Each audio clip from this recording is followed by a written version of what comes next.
Hello, everyone.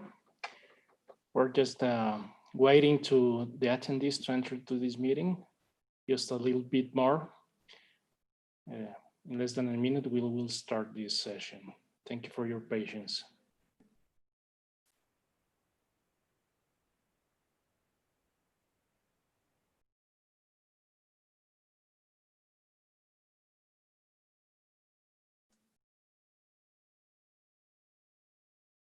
Okay, so welcome everyone to this session, the last session of the day.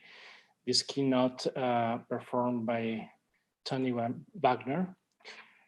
This keynote entitles Educating for Innovation. So thank you very much for your attendance. It has an amazing journey, this Virtual Connect event. I'm Alejandro Llobet, member of the Virtual Educa Foundation Board. And I also serve as Chief Operating Officer and Chief Information Officer at the Pade Business School in Mexico. I'm also an EdTech entrepreneur, currently starting an entrepreneurial platform for high school students. But well, let's not talk about me. It is really a great privilege and honor to introduce Tony Wagner, one of the most globally recognized voices in education. Tony, thank you very much for being here. And I will just speak a little bit about Tony. He currently serves as a senior research fellow at the Learning Policy Institute, founded by Linda Darling-Hammond in 2015. And prior to this appointment, Tony held a variety of positions at Harvard University for more than 20 years, including 4 years as expert in residence at the Harvard Innovation Lab, and the founder and co-director for more than a decade of the Change Leadership Group at the Harvard Graduate School of Education.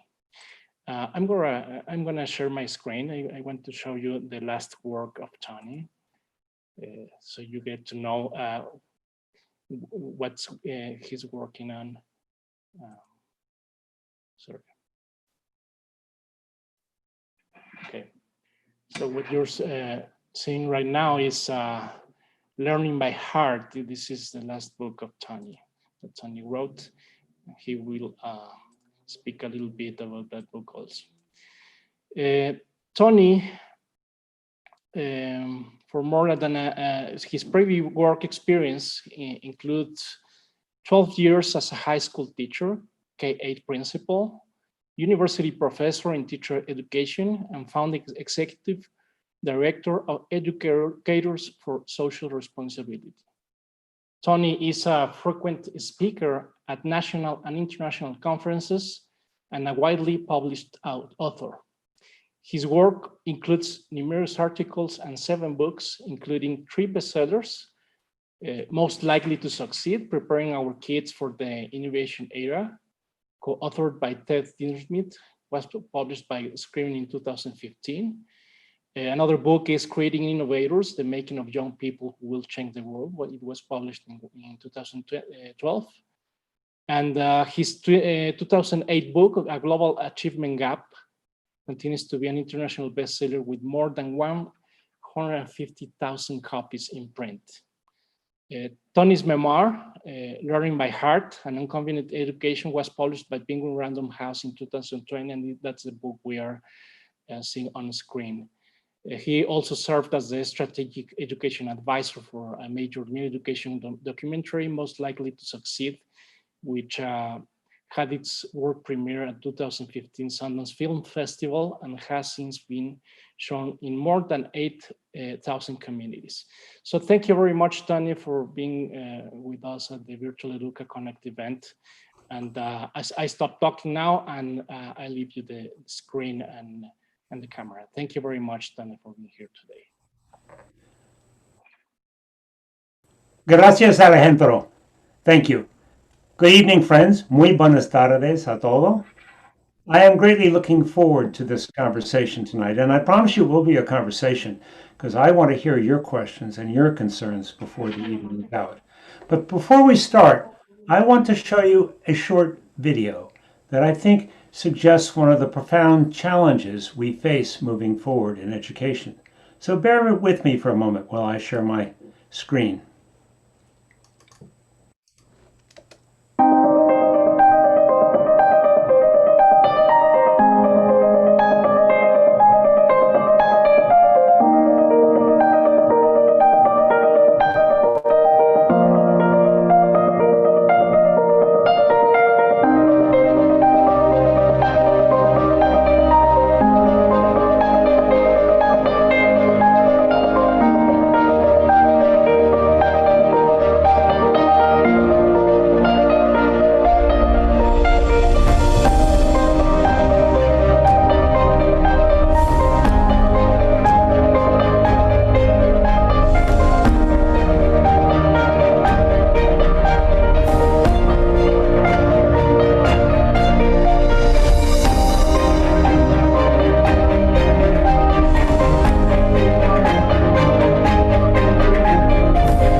This evening, I want to talk with you about two essential challenges that I believe we face today as parents, as policymakers, and as educators in preparing all young people for a new world.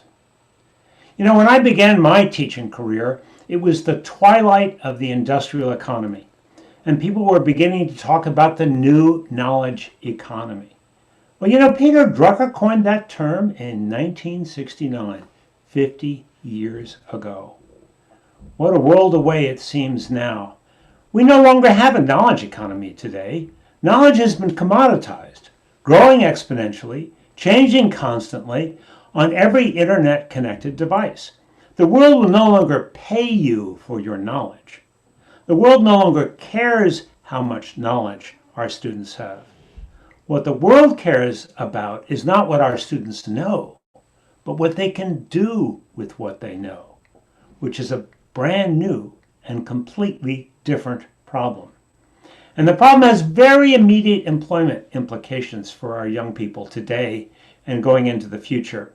You know, 10 or more years ago, Google, as an example, used to only hire kids with diplomas from the very finest universities all over the world, and only interview those kids, those graduates, who had the highest grade point averages and test scores. Well, along came Laszlo Bock about 5 years ago and analyzed the data like a good Googler. He was vice president for people operations and discovered that those smart people weren't, in fact, the most productive people at Google. That, in fact, the skills you need to succeed in a competitive academic environment bear absolutely no relationship to the skills you need to succeed in today's innovation era. Right now, today, Google doesn't ask you if you have a college degree or where you went to college or what your grade point average was. They don't care. 15% of their new hires don't have a baccalaureate degree at all. And they interview through interviews. They hire through interviews, trying to understand what was a complex problem that you've solved. When was a time you failed? How do you work together with others? And so on. So how do we prepare people, all young people, for the innovation era that we live in today? That's the first challenge I want to talk about. Now, let's get a couple of things clear. What is innovation? Well, there's two kinds of innovation I discovered. This comes from my book that's now in 18 foreign languages called Creating Innovators, the making of young people who will change the world. Well, one kind of innovation is bringing new possibilities to life. Think Steve Jobs, iPhones, Mark Zuckerberg, things of that sort. Well, I don't believe you can educate someone to be a Mark Zuckerberg or a Steve Jobs or a Bill Gates. In fact, all of them, as you may know, were college dropouts. No, you can't educate someone to be that kind of innovator. But there's another kind of innovation that is at least as important, and that is the capacity to solve problems creatively.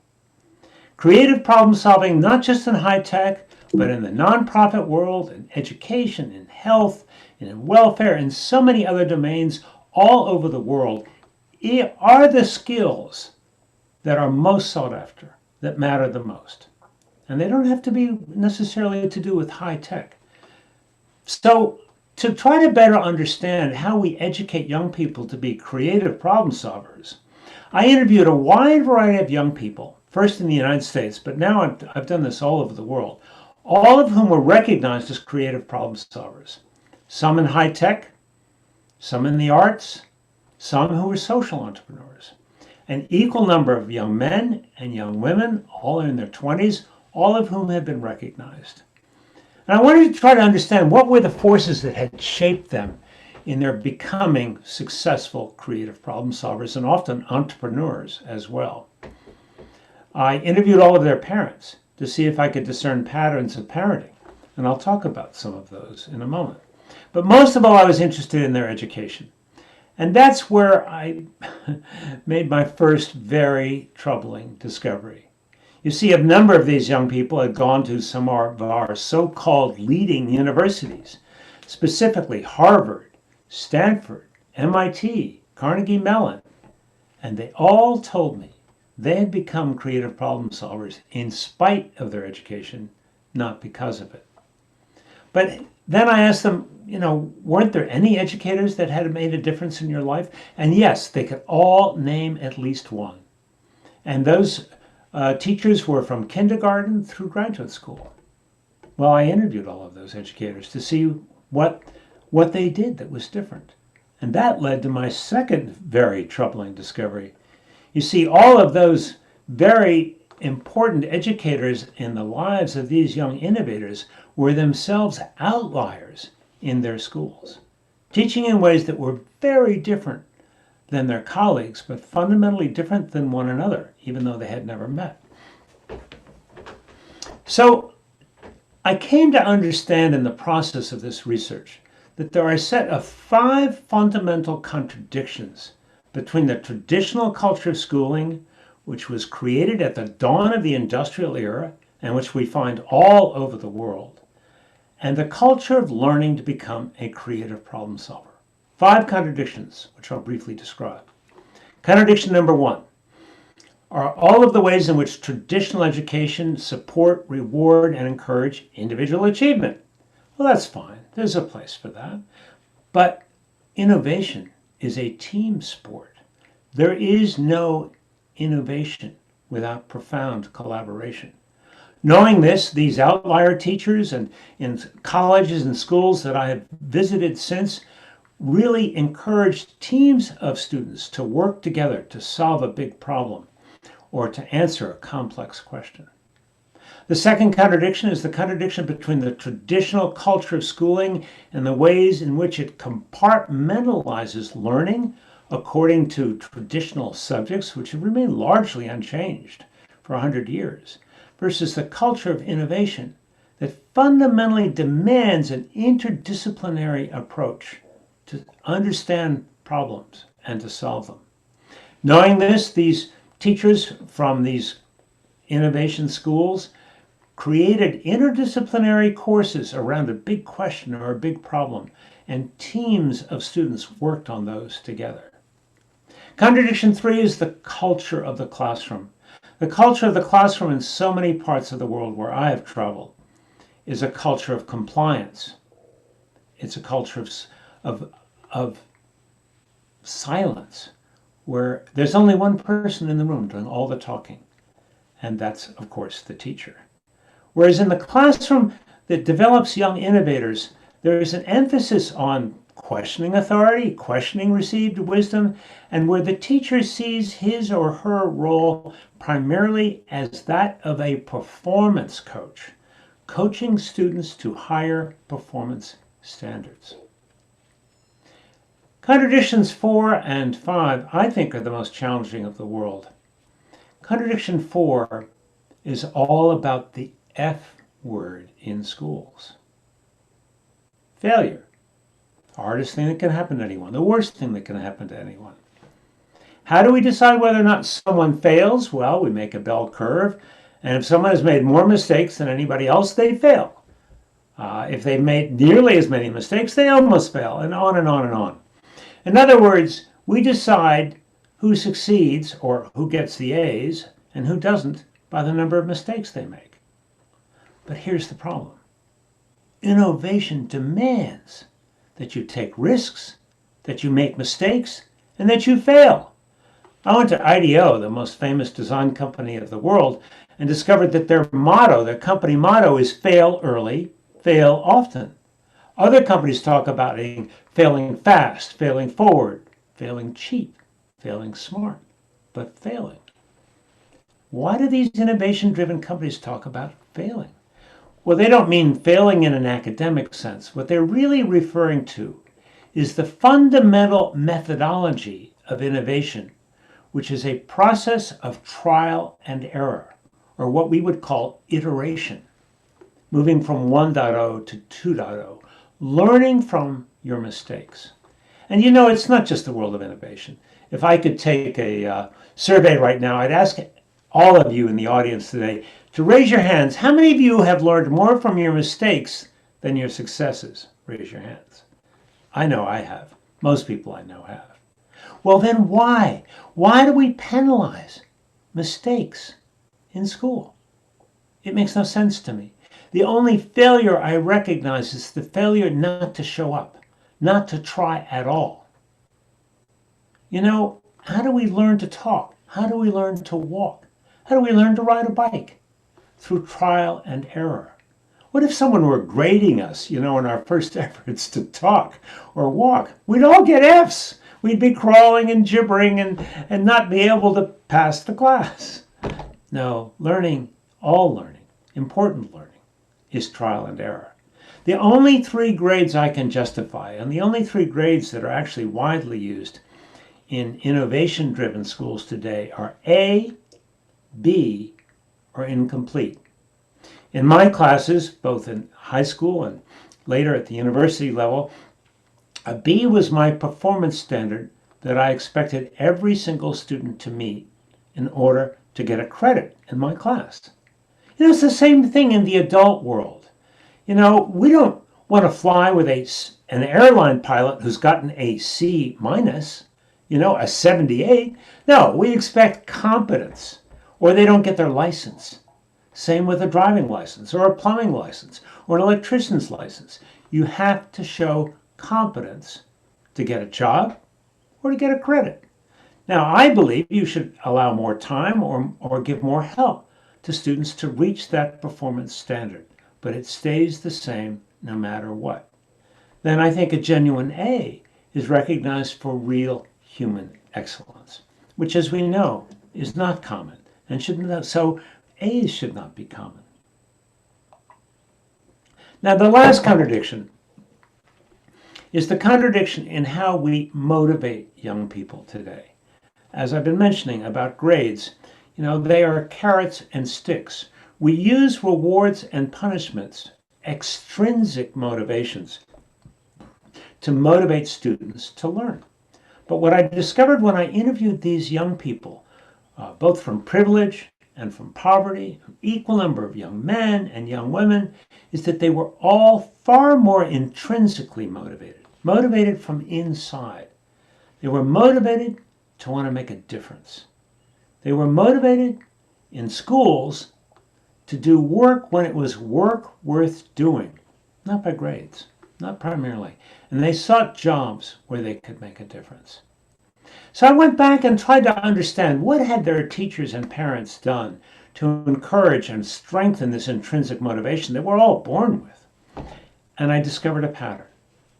Both parents and teachers had explicitly encouraged three things: play, passion, and purpose. Three things that I rarely see in most classrooms. Parents encouraged much more exploratory play, experimental play, fewer toys, toys without batteries, much more time outside, and much less screen time. Teachers tried to create a spirit of disciplined play in their classes and allowed students time to explore their own interests, their own questions, which I think is absolutely key in strengthening young people's curiosity. As these young people grew older, their parents were very intentional about actively encouraging their young people to try new things, to explore new interests. And teachers created time in the classroom for students to explore interests and ideas on their own. Because both parents and teachers understand that one of the most important outcomes from education is what we sometimes call grit or perseverance or tenacity. It's often said that you become a master at something only after putting in 10,000 hours of work. Well, how are you motivated to do that? Well, people haven't written so much about that. But when you look closely at those people who have put in 10,000 hours of work, it's not because some parent nagged them. It's because they had a passion for what they were doing. And what these parents and teachers hoped is that curiosity would become interest, and interest might grow into passion. So we moved from play to passion. But in every case with these young people whom I interviewed, their passions morphed. They evolved. They didn't stay the same. But in every case, they matured to a deeper sense of purpose, a desire to give back and to make a difference. Now, I'm going to spend a couple of minutes talking about what I think we need to do to create this kind of education for the 21st century. And then I want to turn to the very immediate challenge of how do we support our young people in this time of real crisis in their lives. So, how do we prepare young people for the innovation era? First of all, we have to clearly define the skills and dispositions and content knowledge, the outcomes that matter most. So often we're teaching things to kids that go in one ear and out the other as soon as the test is over. It's not enduring knowledge. It's not essential content knowledge. And they're not the skills that young people need to thrive in the 21st century. And I'm not just talking about the skills for work, because in the 21st century, the skills you need for work, the skills you need for active involvement as a citizen, and the skills you need for lifelong learning have converged. They are the same skills for the first time in human history. So we have to define those skills. Then we have to create 21st century assessments that assess the skills that matter most.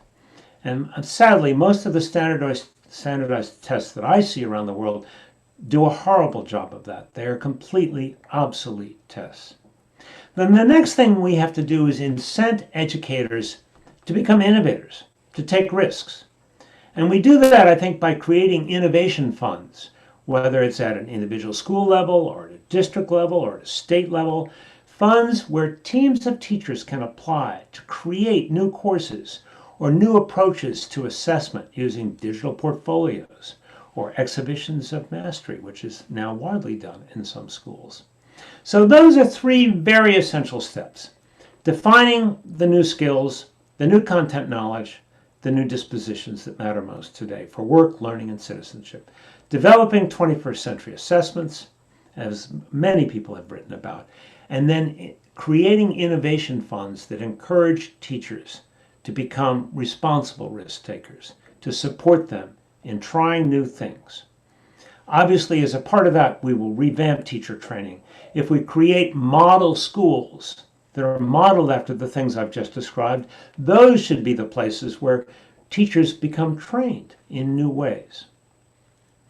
So let me turn now to an immediate challenge, and then I'm going to open this conversation up to your questions and your concerns for the final minutes. The question is, how do we support our kids today in a time of crisis? Many kids today are really encountering one or more crises. There's first of all the crises of COVID, of family members and friends and relatives dying around them. There's secondly the crisis of the economy, jobs disappearing, perhaps family members being laid off, jobs being eliminated by automation, as you saw. And then finally, there's the crisis of our economic and social inequalities, which are being exposed very profoundly by these crises. Well, I know a little bit about growing up in a time of crisis. I, too, grew up in a time of crisis. I grew up in the 1960s in the United States. That's in part what my new memoir is about, learning by heart. I grew up, first of all, in the shadow of the threat of nuclear destruction every day. That was our COVID. We thought nuclear war could happen at any moment. I secondly saw daily the injustices in the civil rights movement on television nightly as civil rights workers and innocent bystanders and innocent protesters were being beaten nightly by ruthless police. Things too many of our kids are seeing too often today on the evening news. Thirdly, I grew up in the time of the Vietnam War. And I grew up in a time where we were being drafted to go to a war that many of us felt was illegal, illegitimate, unconstitutional. And so we all struggled with what to do. More profoundly, it was a time of such upheaval. The challenge we really faced was, how do we make sense of this? How do we make meaning of these multiple crises that surround us every day? And how do we forge and find a meaningful life in the context of these crises?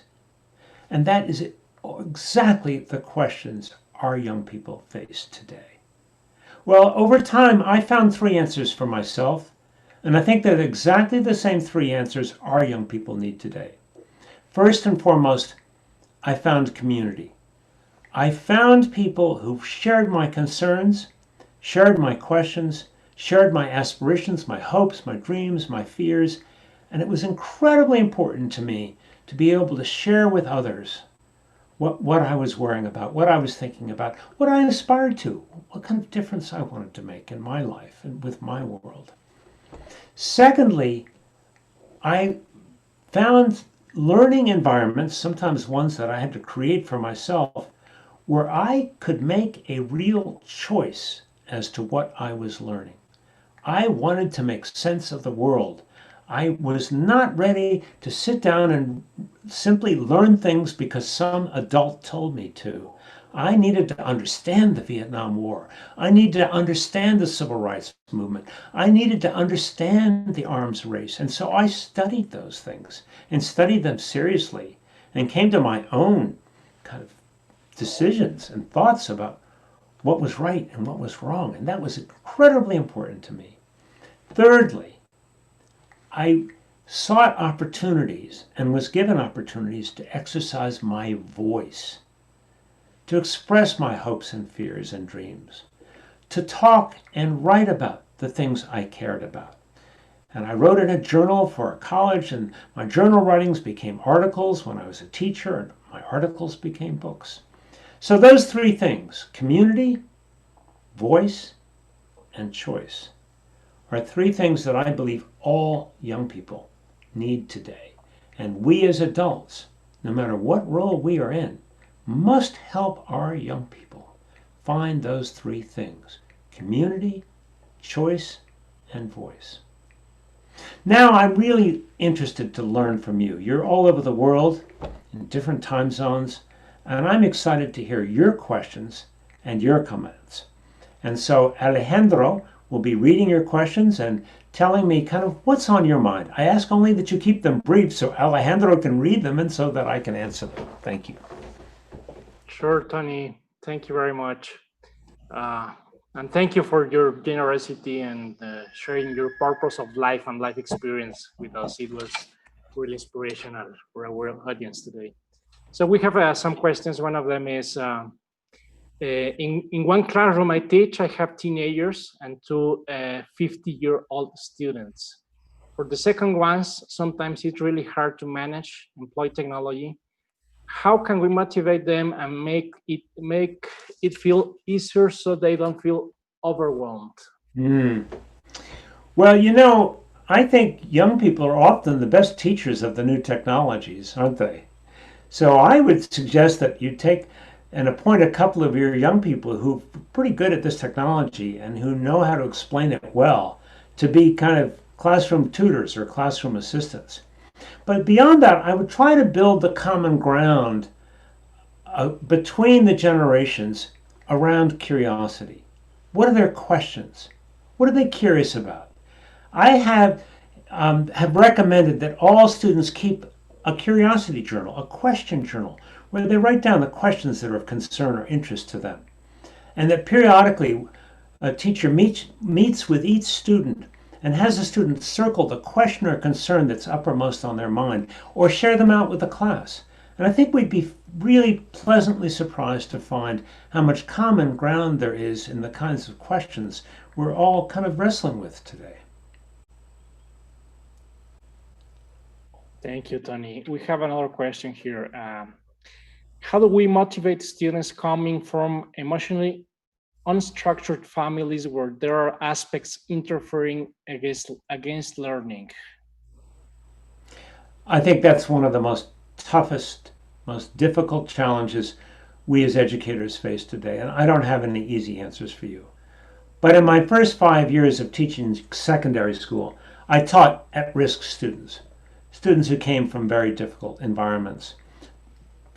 And what I simply tried to do was understand what interested them, what motivated them, what they were curious about, what is it that they wanted to learn, and I tried to make space for that because I believed that they were going to only engage with learning, only engage with reading and writing and with school if they had something they felt was worth learning. So our kids come, in so many ways injured, and the first thing we do, of course, is we listen. We try to understand and we try to empathize for their pain and their concerns. But then we try to find what is the spark of curiosity, of interest, of imagination that can help them go past their own pain and suffering and engage in worthwhile learning. All right, we have another one here. How to promote the transformation of gaming, I guess, into passion? Or is it innate and some students never choose the change? I don't know. I can tell you an interesting story. My son, when he was 12, had a passion for cracking Apple computer games. This was back in the Apple II days. And, he didn't go to school. I mean, he just skipped school. He didn't study. He never studied. He dropped out of high school. He never went to college. Well, many, many years later, he's a very, very successful adult working on information technology for one of the most esteemed law enforcement agencies in our country, asking all of the right questions. So, young people evolve. You can't think that just because some kid is passionate about cracking games or playing games when he or she is 12. That's going to be their life. All you can keep doing is introducing new ideas, new possibilities, and never giving up, either as a teacher or as a parent. That's the hard part. Yeah. uh, this is an interesting one. What would you recommend to teachers and parents in the pandemic context for encouraging play, purpose, and passion on students so they keep motivation from the inside? Well, as I mentioned, I really like the idea, and a lot of people have tried this and told me it worked, of having young people keep a question journal where they write down the questions or concerns that they have. It goes back to, voice and sort of, I am concerned about, what do we do about inequities? Or I have a question about how we're going to find a cure for COVID. These kinds of things. And then give young people opportunities, time to explore their own questions, to do their own research, to explore their concerns, and to bring that research back to the class to share. I think we need to apportion a part of every class time, no matter how rigid the curriculum is, to young people being able to ask their own questions and do their own research and share the results with their peers. All right. Another one who I think it is related to the last one. How can we close the gap or the inequality? Being unable to teach several students who lack the means to communicate online. I guess that this is on the pandemic context. Of course. Yeah. I wish I had an answer to this question. I mean, I deeply believe these crises, these three crises I named, call for new forms of leadership. I live in a very rural area where teachers and parents have to drive miles to go find an internet connection at a rural library somewhere, or perhaps at a school. There are profound inequities all over this country. And the United States is, in many respects, the capital of so many of these inequities. I think all we can do is allow young people, again, the voice and the choice. Allow them the opportunities to explore these inequities. Don't be afraid to let them ask questions, discuss and debate the solutions themselves, because they are the future leaders. And we must support them in those explorations. Yeah. Yes, Tony. There is another question. It is somehow related to the last one.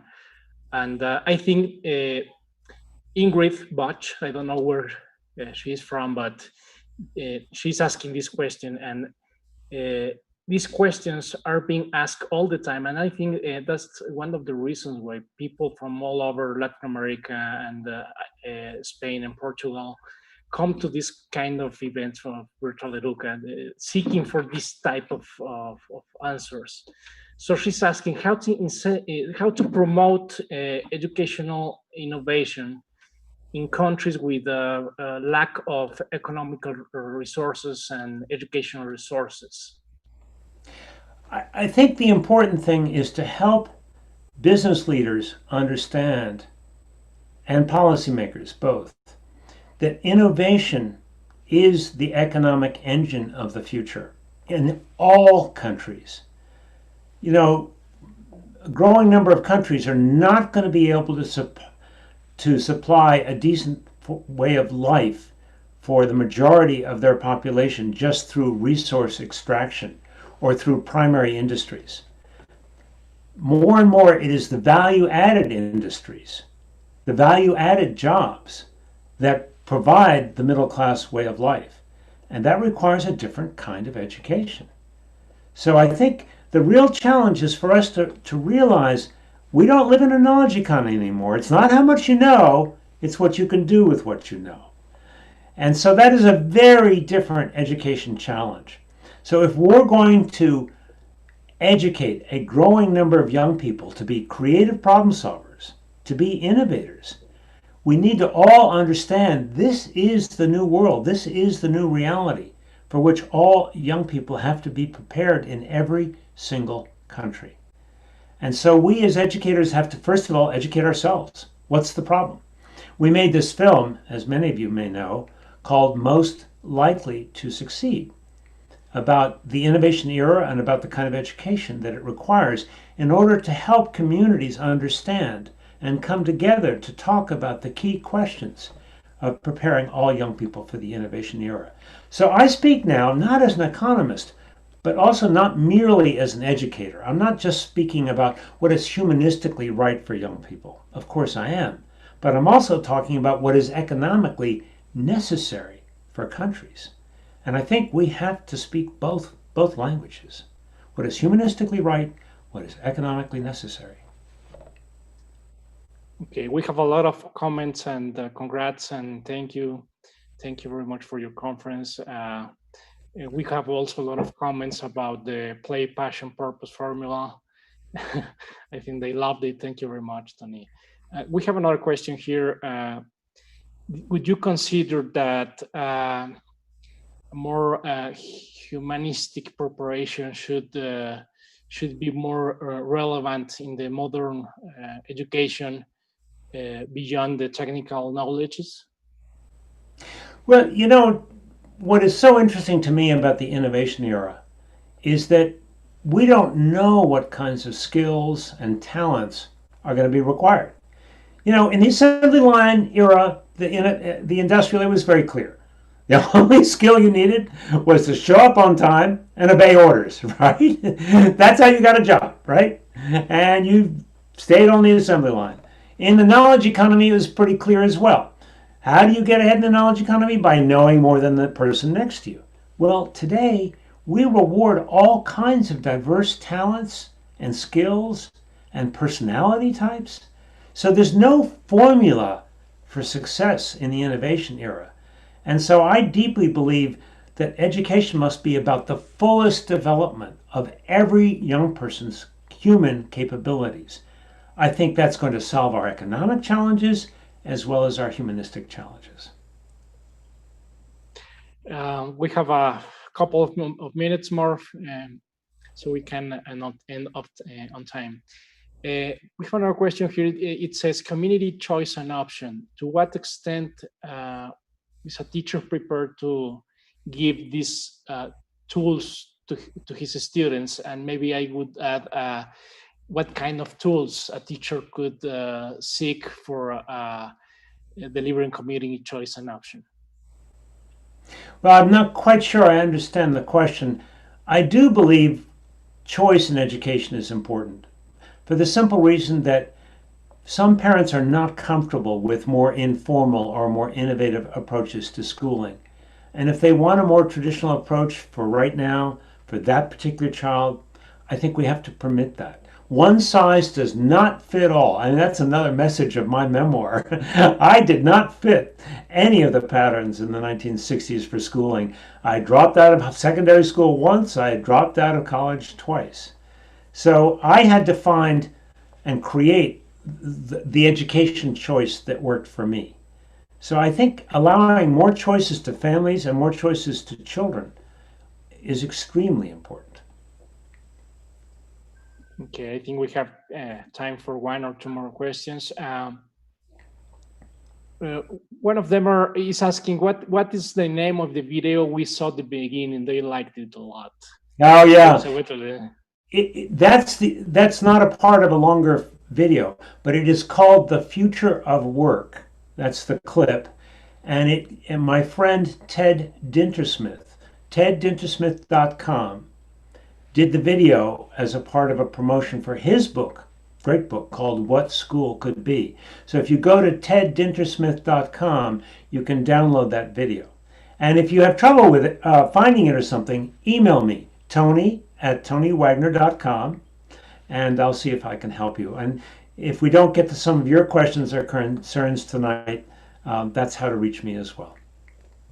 Thank you very much, Tony. I think, well, we're almost done. Thank you very much for your keynote and your presentation and sharing with us all your lifetime experience. I invite all the audience to buy Tony's new book. I'm eager to read it as soon as possible. And for sure, we will be in touch, Tony. And thank you very much for everything. And thank you to all the audience for participating in this last session. We had more than 600 participants. Thank you very much. Gracias, Alejandro. Con mucho gusto, señor. Nos vemos, hombre. Hasta luego. Thank you all very much for tuning in tonight. I hope our paths cross sometime, and I wish you the best in these times of challenge and crisis. Thank you very much.